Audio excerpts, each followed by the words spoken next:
पंकज शर्मा जी, खबर control news में आपका स्वागत है सर। सबसे पहले जानेंगे वार्ड में क्या क्या समस्या बनी है, पिछले 5 सालों में क्षेत्रीय पार्षद का कैसा काम रहा।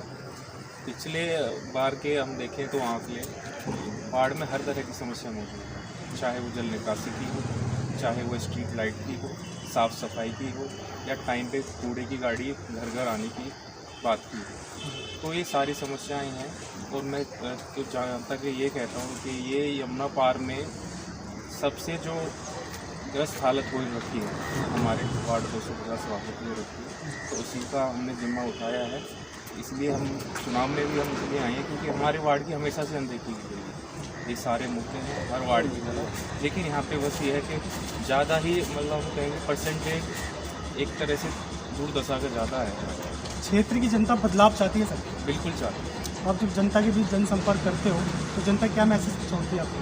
जनता कहती है कि आप सबसे पहले तो हमारे लोकल के आपके पास आने में हमें मतलब कोई ज़्यादा दूरी तय नहीं करनी, या आपके सामने हमें कुछ अपने पक्ष रखने में कोई ज़्यादा दिक्कत नहीं होनी है। और जैसे कि मैं युवा हूँ तो ऐसे ही मतलब 2-4 चीज़ों को देख के वो कहते हैं कि हम अपनी बात बसपा सरकार को लाएंगे और हमें परिवर्तन।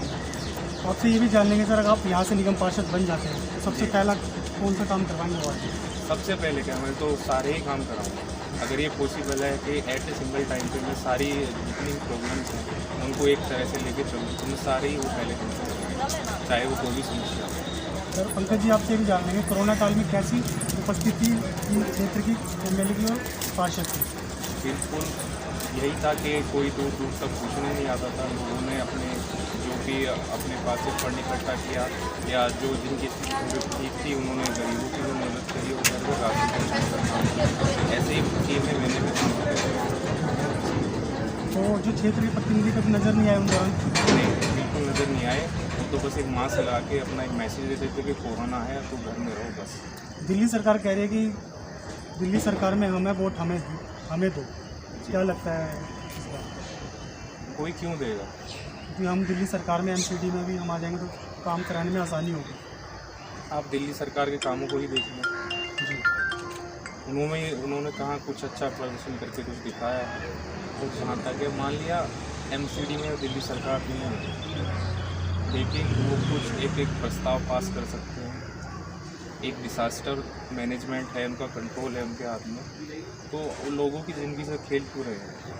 चाहे मैं आपको ये भी बता दूं, जैसे कि एक डिसास्टर मैनेजमेंट है, उनका कंट्रोल है उनके हाथ में, तो लोगों की ज़िंदगी से खेल क्यों रहे हैं?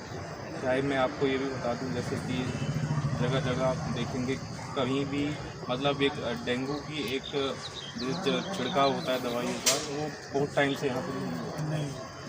तो ये सब समस्याएं हैं, सरकार भी अनदेखी कर दी है, चाहे वो एमसीडी वाली हो या दिल्ली वाली। दिल्ली सरकार ये भी कहती है कि सर कि एमसीडी में महिलाओं के लिए हमने टिकटें फ्री कर रखी है, 200 यूनिट बिजली फ्री कर रखी है, सत्ता में आएंगे तो और भी बहुत कुछ फ्री कर देंगे। फ्री को लेकर क्या कहना चाहोगे? नहीं, ये इनकी फ्री की पॉलिसी एक तरह से बेवकूफ़ बनाने की पॉलिसी है। देखिए अब ये क्या करते हैं, उन्होंने टिकट फ्री कर दिया और कुछ यूनिट फ्री कर दिया मुझे, लेकिन ये जगह जगह हर क्या करते हैं कि चालान थमा देते हैं 4000 रुपये का, 5000 रुपये का। जहाँ मतलब 500 रुपये का चालान है, 200 का होना चाहिए, वो 10 गुना करते हैं। वो तो अपनी पूर्ति कर रहे हैं, वो बस एक है कि कान इस तरह से पकड़ लो या उस तरह से पकड़ लो, वो जनता को बेवकूफ़ बना ही रहे हैं। तो फ्री के झांसे में आएगी जनता इस बार, लगता है सर आपको? बिल्कुल नहीं आएगी, क्योंकि लोगों को लगता है कि देखो भाई, हमारे जब घर के आंगन का ही विकास नहीं हो पा रहा है इनसे, तो इनसे और क्या उम्मीद रखते हैं? इस बीच में दिल्ली सरकार ने वाइन शॉप खोल के सब पे वाइन शॉप में आप देख सकते हैं कि भ्रष्टाचार फैला हुआ है। ये बिल्कुल एक नेशनल लेवल का भ्रष्टाचार हो गया है। तो इसमें मैं ज़्यादा बात क्या करना चाहूँगा, ये तो हमारे निगम का चुनाव है, दिल्ली मोहल्ले का चुनाव है। बाकी भ्रष्टाचार पार्टियाँ तो आप जानते होंगे करती हैं और बड़े पैमाने पर करती हैं। मायावती जी आ रही हैं आपकी रैली में? वो हम अभी अपने वरिष्ठ अधिकारी हैं जो पार्टी के, उनके कांटेक्ट में हैं, जैसा उनका आदेश होगा।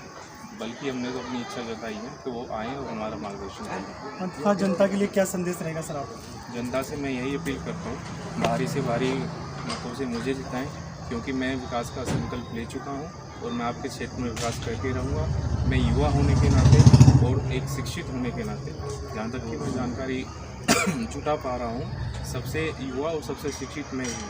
मैंने दिल्ली से इंजीनियरिंग की है और साथ ही में मैं अब हाल फिलहाल लोकल फाइनल ईयर का छात्र हूँ। तो मैं एक टेक्निकली और एक लीगली दोनों का एक कम्बिनेशन करके एक डेवलपमेंट की तरफ मैं बढ़ रहा हूँ और मैं अपने क्षेत्रवासियों से यही वादा कर रहा हूँ कि ज़्यादा से ज़्यादा मैं वोट दें और अपने क्षेत्र का विकास कराएं। इसकी मैं पूर्ण रूप से गारंटी देता हूँ।